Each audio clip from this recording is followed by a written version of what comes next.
नमस्कार साथियों, स्वागत है आप सभी का आज के एक और नए वीडियो में। आज की इस वीडियो में हम बात करने वाले हैं नंद बाबा दुग्ध मिशन के अंतर्गत शुरू की गई मुख्यमंत्री प्रगतिशील पशुपालक प्रोत्साहन योजना, जिसके तहत पशुपालकों को दिया जाता है सीधे 15,000 रुपए तक का लाभ।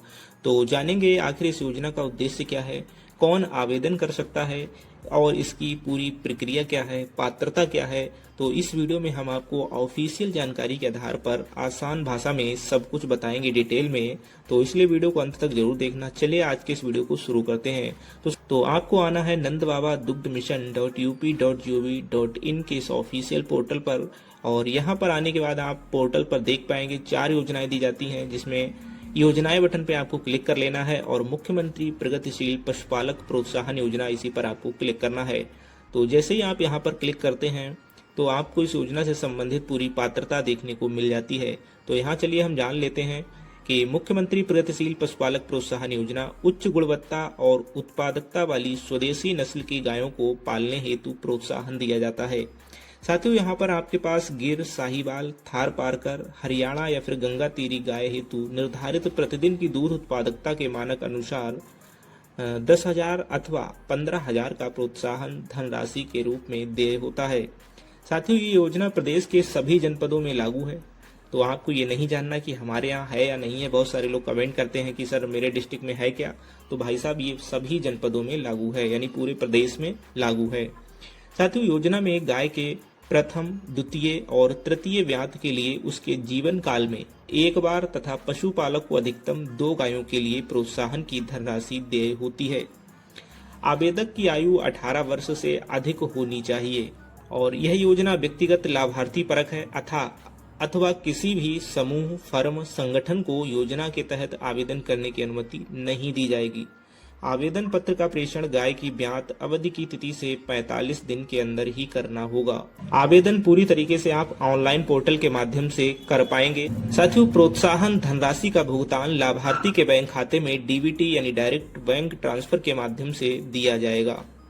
तो आज की इस वीडियो में हम जानेंगे कि आपको पोर्टल के माध्यम से ऑनलाइन पंजीकरण करके कैसे इस फॉर्म को कंप्लीट करना है। तो चलिए, सबसे पहले आपको यहाँ पर बटन मिलता है पंजीकरण का और दूसरा साइन इन का। तो अगर आप पंजीकरण कर चुके हैं तो आपको साइन इन करना है। अगर आपने पंजीकरण नहीं किया है तो पिछले हमने जो वीडियो बनाया है उसको आप देख सकते हैं। आज की इस वीडियो में हम केवल फॉर्म अप्लाई करके दिखाएंगे। तो साइन इन पे आपको क्लिक करके यहाँ पर अपना रजिस्टर्ड मोबाइल नंबर एंटर करना है।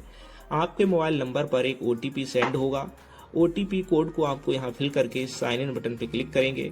क्लिक करते ही आपके सामने एडमिन पोर्टल कुछ इस प्रकार से शो होगा, जहां पर आपको ये 4 योजनाएं देखने को मिलती हैं, जिसमें ऑलरेडी हम आपको 2 योजनाओं में अप्लाई कर चुके हैं, जिसपे 2 वीडियो हमारे आ चुके हैं। आज की वीडियो में प्रगतिशील पशुपालक प्रोत्साहन योजना के लिए हम अप्लाई करने वाले हैं। तो सिंपली आपको इसी अप्लाई बटन पे क्लिक कर लेना है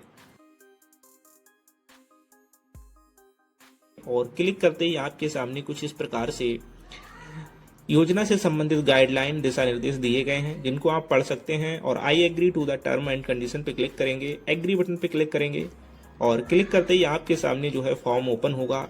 यहाँ पर आपको आवेदक का नाम देखने को मिलेगा, साथ ही आपको डेयरी का जिला, जहाँ पर भी आप अपनी डेयरी ओपन करना चाहते हैं वो डिस्ट्रिक्ट यहाँ पर सेलेक्ट कर लेना है।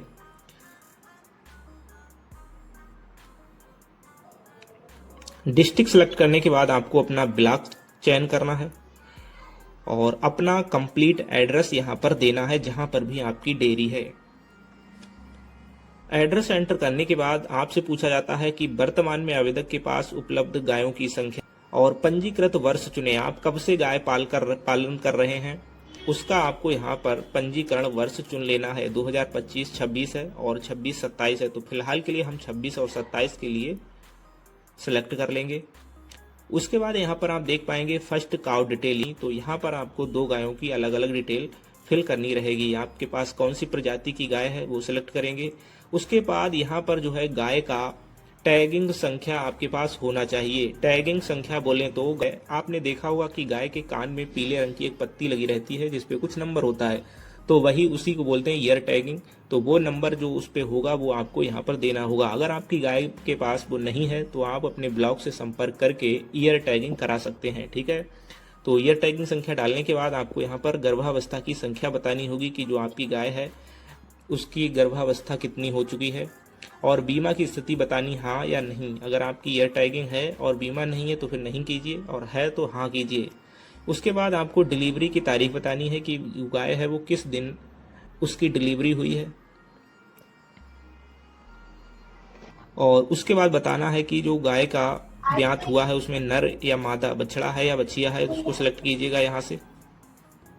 उसके बाद दूध उत्पादन पूछ रहे हैं कि ये जो आपकी साहिवाल गाय है वो कितना दूध देती है।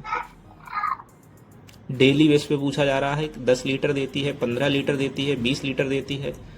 और उसके बाद आपको सेकेंड काउ की इसी प्रकार से डिटेल एंटर कर लेनी है। तो चलिए फटाफट से हम इसी प्रकार से अपनी जो हमारे पास दूसरी गाय है उसकी डिटेल यहाँ पर एंटर करेंगे।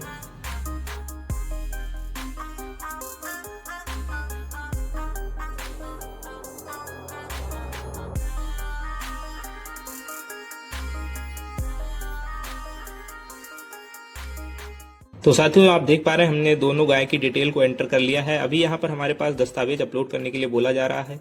यहाँ पर आपको चाहिए गाय की पहचान हेतु माइक्रोचिप्स या ईयर टैगिंग, जो अभी आपने संख्या ऊपर डाली थी तो वो यहाँ पर आपको अपने गाय की जो पहचान है वो देनी है। तो उसका जो दस्तावेज होगा जो आपके ब्लॉक से मिला होगा वो दस्तावेज आपको यहाँ पर अपलोड करना रहेगा। अगर आपके पास नहीं है तो वो आपको पहले ब्लॉक से कराना होगा, उसके बाद ही ये फॉर्म अप्लाई कर सकते हैं, ठीक है। उसके बाद दूसरे नंबर पर आपको दिया जाता है गाय के क्रियाशील बीमा का विवरण, यानी कि गाय का जो विवरण बीमा है वो भी यहाँ पर आपको अपलोड करना रहेगा। तीसरे नंबर पर है गाय के साथ पशुपालक का पूर्ण फोटोग्राफ। आप और आपके साथ वो जो गाय है उसका एक फोटोग्राफ आपको रखना है, उसको यहाँ पर अपलोड करना रहेगा। और लास्ट में है इस आशय का नोटरी शपथ पत्र की आवेदक की गाय को उसके जीवन काल में एक बार भी प्रोत्साहन का लाभ प्राप्त नहीं हुआ है और गाय प्रथम, द्वितीय या तृतीय ब्यात की है। आपकी गाय पहले, द्वितीय, तृतीय ब्यात की ही होनी चाहिए और इससे पहले आपने इस योजना से कभी लाभ ना लिया हो। उसी स्थिति में आपको एक नोटरी यानी एक शपथ पत्र तैयार करवा लेना है, ठीक है। ये नोटरी के माध्यम से लगेगा 100 रुपए के स्टाम्प पेपर पे, आपका इसमें 150 रुपए खर्च होगा। तो ये 4 दस्तावेज हैं जिनको आपको अपलोड करना है। तो चलिए फटाफट से हम सभी दस्तावेज अपलोड कर लेते हैं।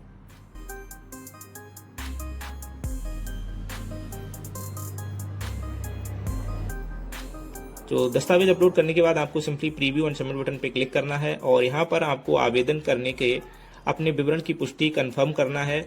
और आपको देख सकते हैं यहाँ पर आपका फॉर्म जो है अप्लाई हो चुका है। अगर यहाँ पे कुछ मिस हुआ है तो आप एडिट डिटेल कर सकते हैं, लेकिन अगर सब कुछ ठीक है तो यहाँ पर आपको कंफर्म एंड सबमिट बटन पे क्लिक कर देना है। कंफर्म एंड सबमिट बटन पे क्लिक करते ही आपका जो आवेदन है वो सक्सेस हो जाएगा, यानी कि सक्सेसफुली सबमिटेड हो चुका है। यहाँ पर देख सकते हैं व्यू बटन मिल चुका है और यहाँ पर आपको प्रिंट डिटेल का ऑप्शन दिया जाता है जिसमें आप इस आवेदन की प्रिंट निकाल सकते हैं और साथ ही आप इसको PDF फॉर्मेट में भी सेव करके अपने पास रख सकते हैं। तो चलिए बैक चलते हैं और यहाँ पर आप देख पाएंगे कुछ इस प्रकार से। तो साथियों देखा आपने किस प्रकार से आप मुख्यमंत्री प्रगतिशील पशुपालक प्रोत्साहन योजना के अंतर्गत ये फॉर्म अप्लाई कर सकते हैं। और ये फॉर्म अप्लाई करने के बाद जैसे ही आपका फॉर्म अप्रूव होता है तो आपके बैंक खाते में 15,000 रुपए तक की आर्थिक सहायता दी जाती है। तो साथियों देखा आपने किस प्रकार से आप भी इस फॉर्म को इजीली घर बैठे अप्लाई कर सकते हैं। अगर आपको अप्लाई करवाना है तो आप हमारे नीचे दिए गए मोबाइल नंबर पे भी कांटेक्ट कर सकते हैं। आप हमें सभी दस्तावेज प्रोवाइड कराएंगे और हम आपका फॉर्म अप्लाई कर देंगे। तो साथियों वीडियो अच्छा लगा हो वीडियो को लाइक कीजिए, अपने मित्रों के साथ शेयर कीजिए और अगर कोई डाउट है तो नीचे कमेंट करना ना भूलें, क्योंकि हम आपके डाउट का रिप्लाई बहुत जल्द से जल्द देने की कोशिश करते हैं। तो चलिए मिलते हैं ऐसे किसी नेक्स्ट वीडियो में, तब तक के लिए आपका बहुत बहुत धन्यवाद।